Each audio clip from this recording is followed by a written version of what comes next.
来讲台北市议员陈义君涉嫌找亲戚朋友做当头，对2019年开始，诈领助理费超过384万，各项指控讲收建商的钱，这个乌西钱是收70多万。今日一审判伊7档10个月。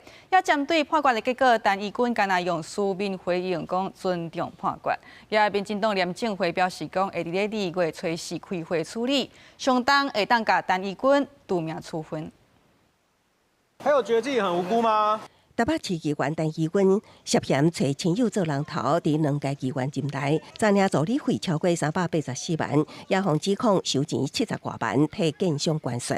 专案经过半年外的时间审理，12宣判，一审以贪污的无违背职务收贿等罪，判刑7年10个月，褫夺公款5年。伊的办公室主任陈慧琳判5年10个月徒刑，另外洗钱的部分是判半年刑期，会当换扣罚金。国家给予议员助理补助费之目的是要提升议员问政品质，并加强选民服务，并非对议员个人之实质补贴。 竟为谋求一己私利，罔顾国家给予助理补助费之目的。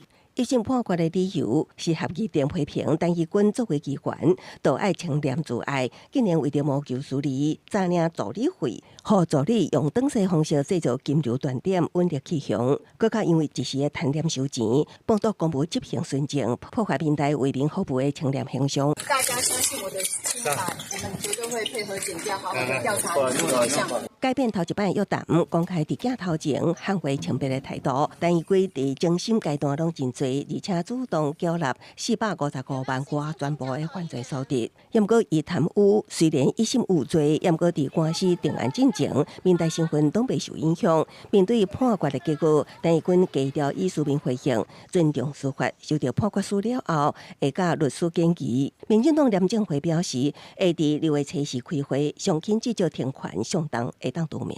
公司新闻采访报道。